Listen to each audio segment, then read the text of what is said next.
So now let's talk about when you get those scary new client inquiries. When you start saying, I'm going to be brave, where you start opening the conversation, putting yourself out there, starting to say, here's what I do and here's what I do for you. So the questions are, now what? What do I do? So I'm going to just want to give you some tips. All right. So in speaking to your potential client, the first thing I'd say is you always position from strength. Okay. And try not to take on too much all at once. And so this isn't going to be like, I can do this and this and this and this on a call, right? And so you're going to structure a call. So what I recommend, if they're saying, well, okay, let's talk, and say, great.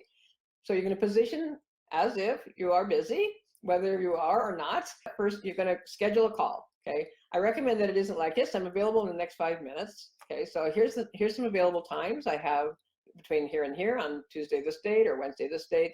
Would any of these work for you? And they'll say yes. And so you can set it up, because what would really be good practice is if you can record it, and because you never know what's going to come up in the conversation, and you'll go, man, I wish I'd written that down. Then I would be asking them more about their business. So start about them, a little small talk. How you doing? Thank you for joining me today. And you could say something like, what was it that made you decide you'd like to have this conversation? You could say, would it be okay if I asked you a few questions about your business and just know a little more about what you're doing? So you're going to want to know things about, like, who are they serving? Can you tell me a little about your audience, like what age they are, what kind of their lifestyle?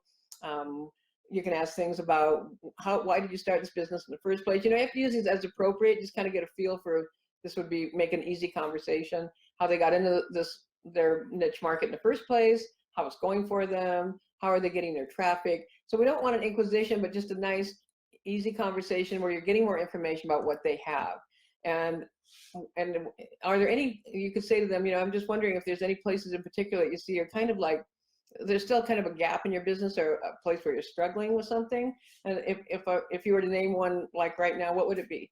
And just see what they tell you, right? See what kind of words they use and what they're telling you, or where's that frustration coming in.